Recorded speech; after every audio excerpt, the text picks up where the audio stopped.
to the human family. Gonzaga University is honored this day to confer upon Archbishop Emeritus Desmond Tutu the degree Doctor of Laws, honoris causa.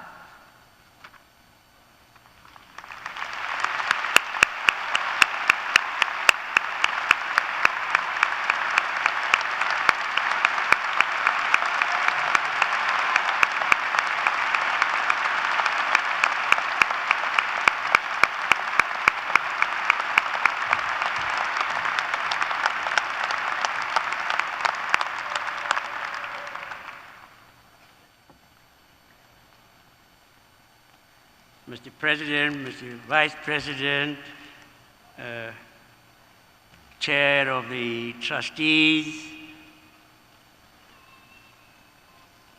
Provincial of the Society of Jesus, Rector, members of the House here of the Society of Jesus, distinguished faculty,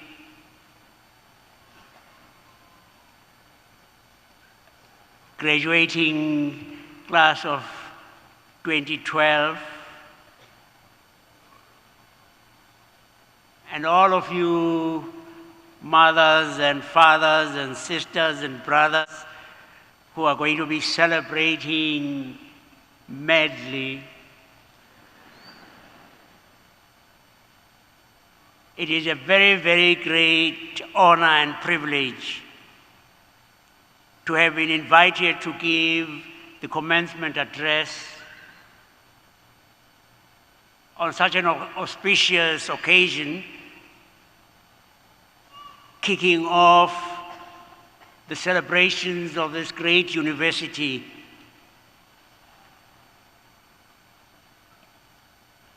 Of its 125th anniversary. It is just remarkable that I am now a bulldog.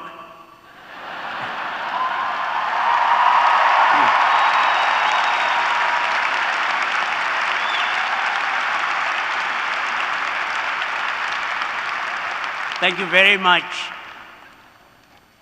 for this very wonderful honor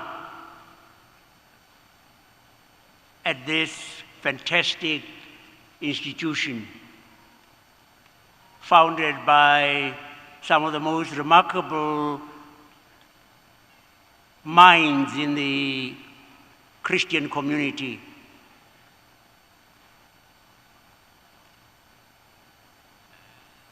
Thank you for this honor. I was saying to some people that you do have a very young president. But he's already notched up a very significant CV. He's made an important mark in this educational institution. I think, I mention his age probably out of a kind of sort of jealousy. A few years ago, quite a few years ago, they named a school after me in a very small village in the Netherlands, that is not the important part of the story. The school was celebrating its 400th anniversary, and Leah and I arrive in the village to join in the celebrations, and a little girl comes up to me and says, "Were you here when the school started?"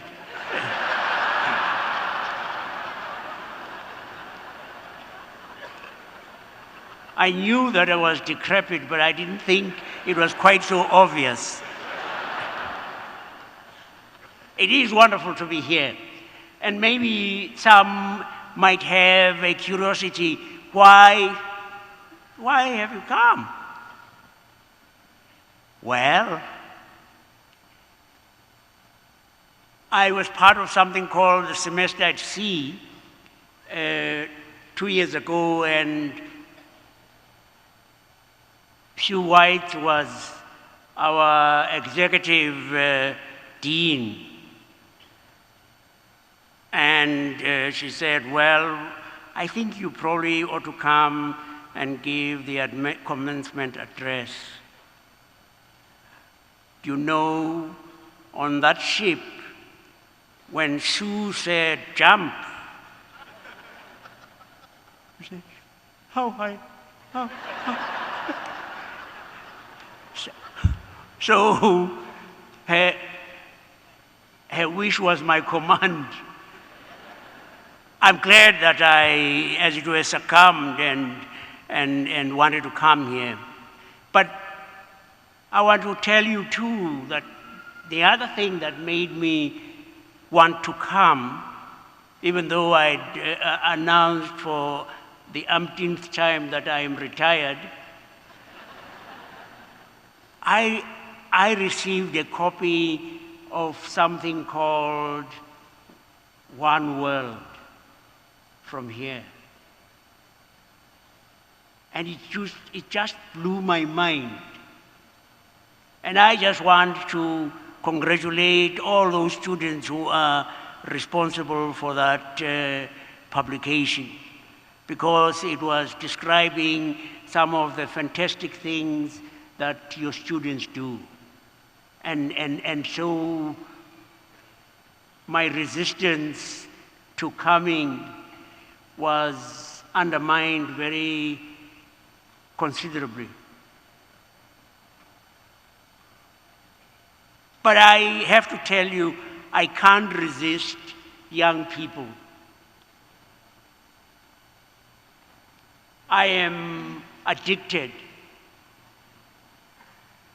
I have to tell you that they are some of the most incredible creatures in God's world. And I mean you. You. You are actually the distinguished, the really distinguished VIPs here today.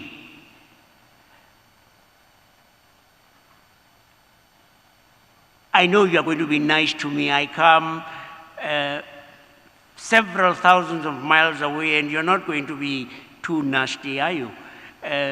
So please join me in giving these incredible creatures a really humdinger of a warm applause.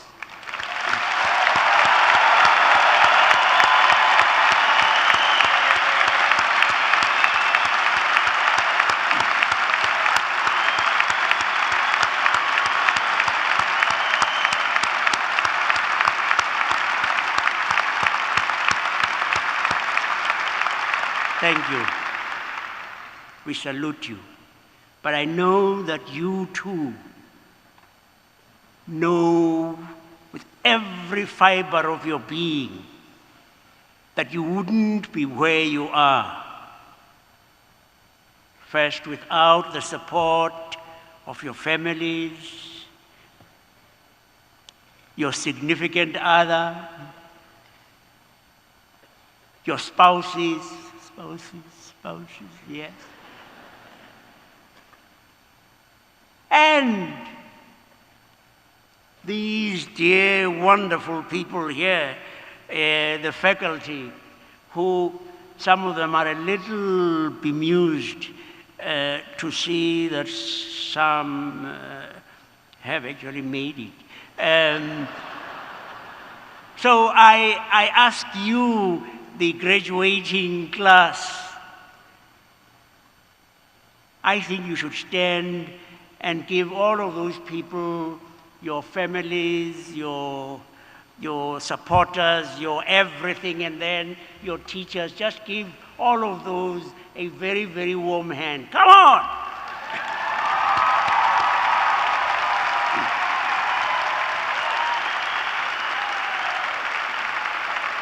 Thank you.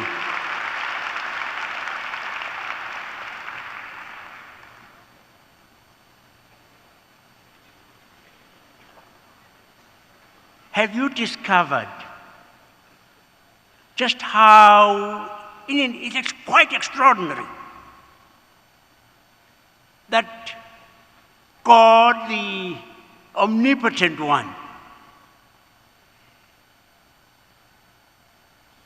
quite extraordinarily, almost always waits to have a human collaborator. For whatever God seems to want to do in our world,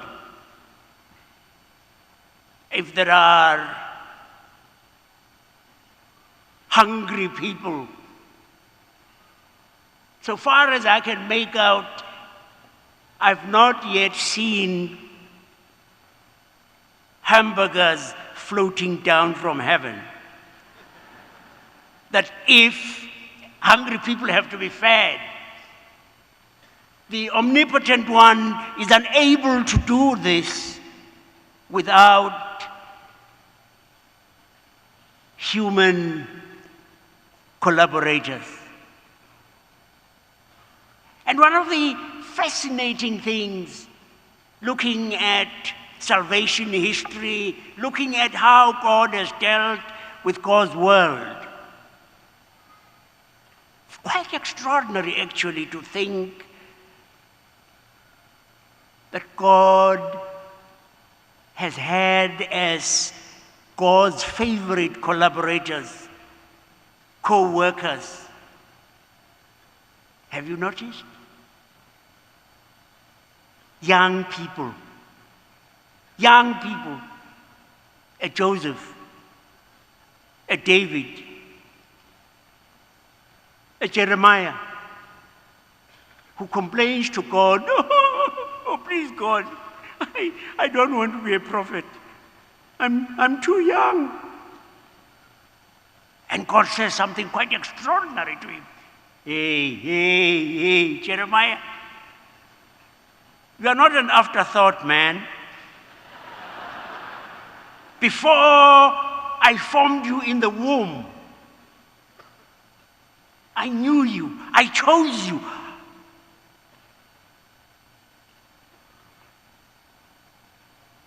Maybe Jeremiah should have asked God, excuse me, God, how could you choose me even when I was not yet conceived? But never mind.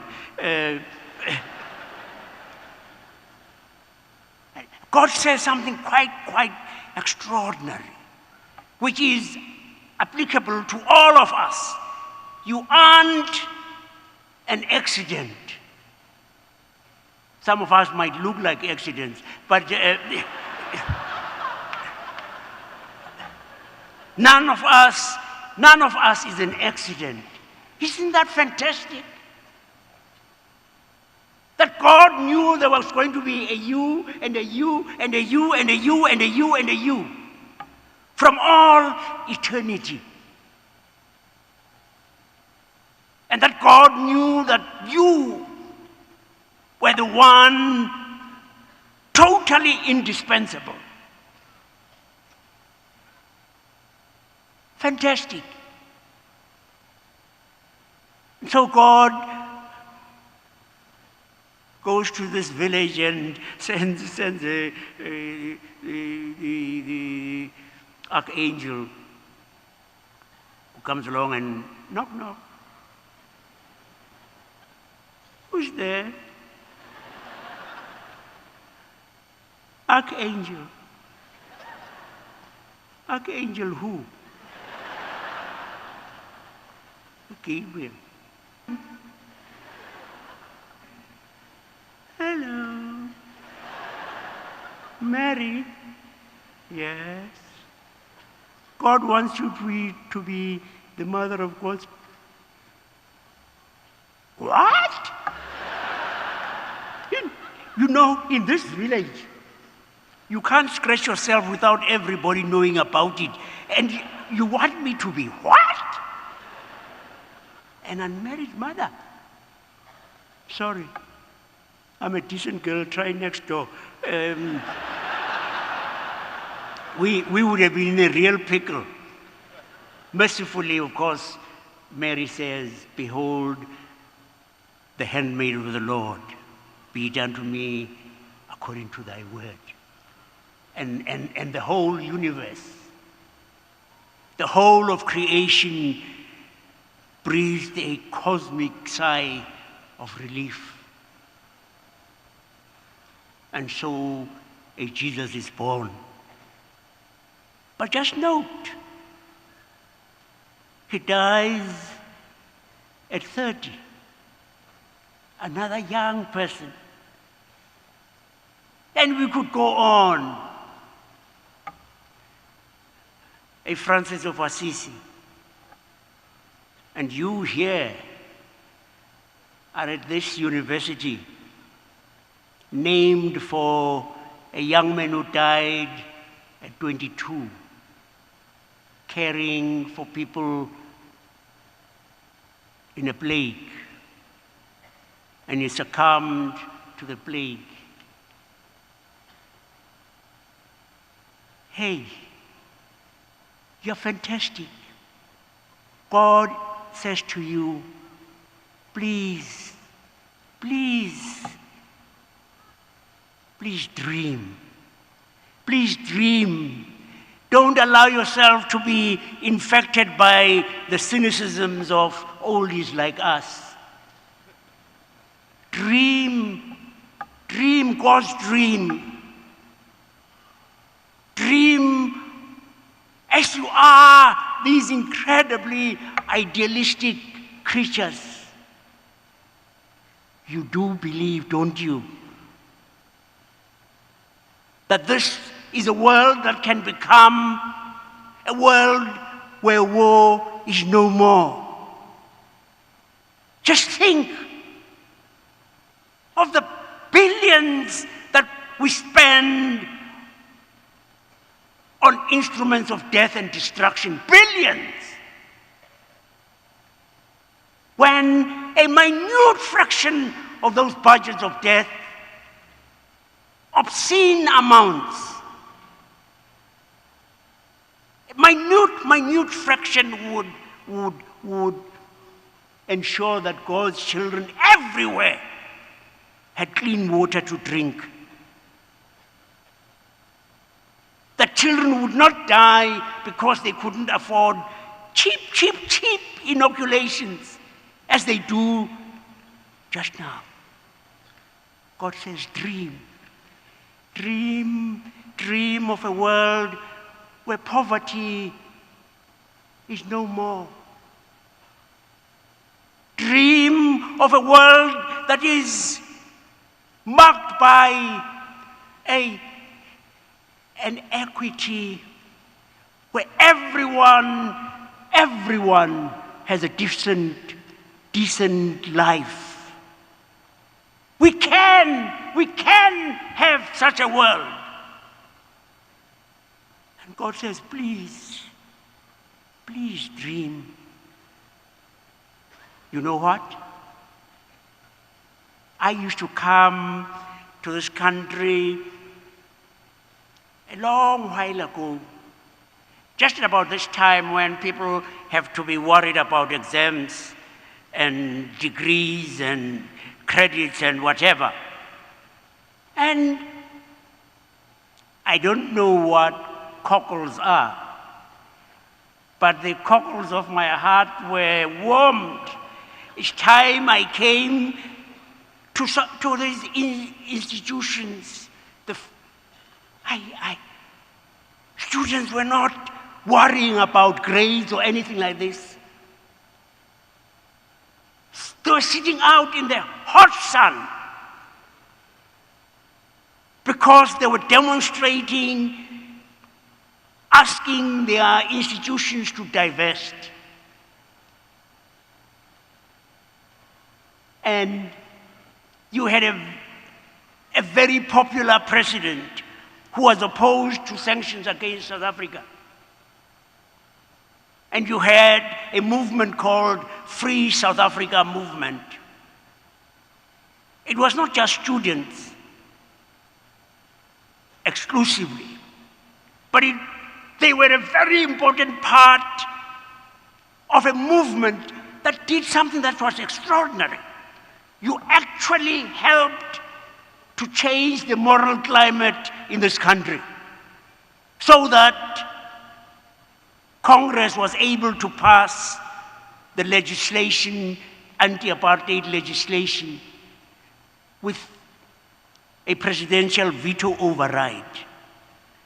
So you can understand how I have this excitement about young people. You helped to get Nelson Mandela out of prison.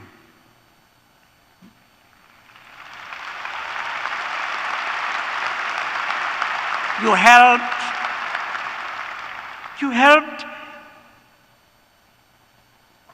to free us. Today we can speak of a free South Africa, a democratic South Africa,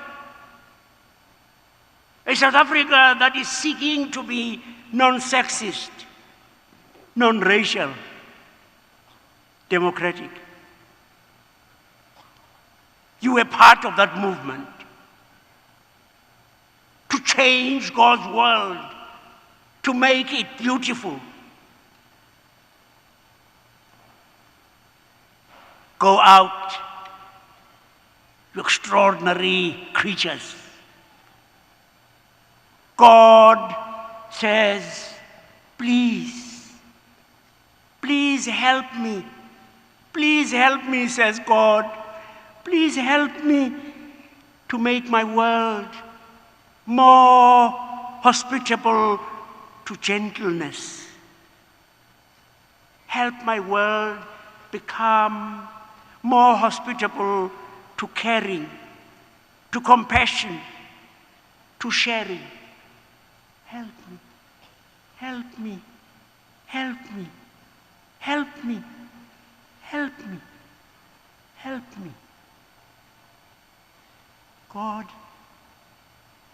is calling on you. If you fail, God has failed. God depends on you to make this the kind of world we know it can be, where no one goes to bed hungry.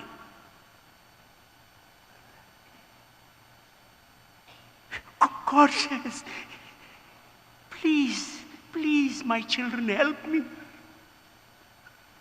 We won't have a world then that dismisses half of God's population because of sexism. When people are penalized for something about which they can do nothing, their gender.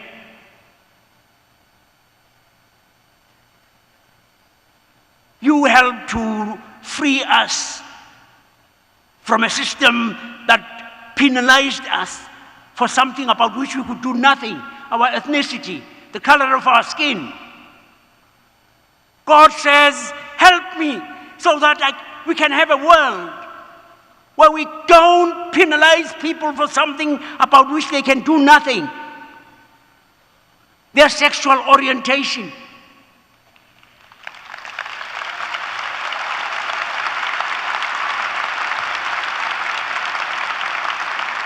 And God says, remember, my son said, if I be lifted up, will draw. Jesus didn't say, will draw some.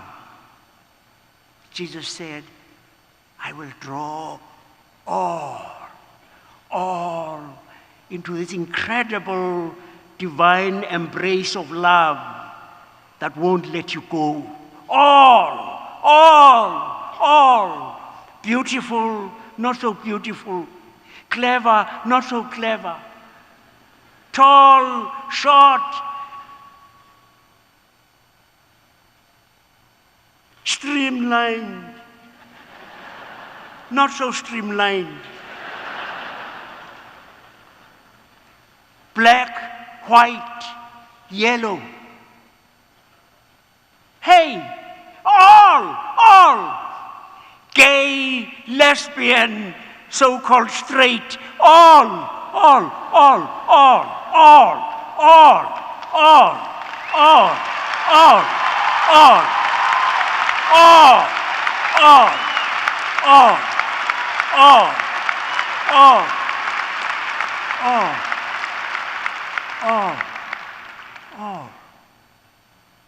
Jew, Muslim, Christian, all.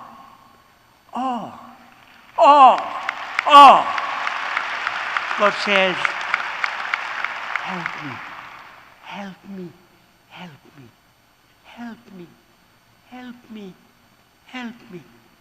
Help me so that my children will get to know we belong in one family, God's family, the human family. And no one is outside this embrace.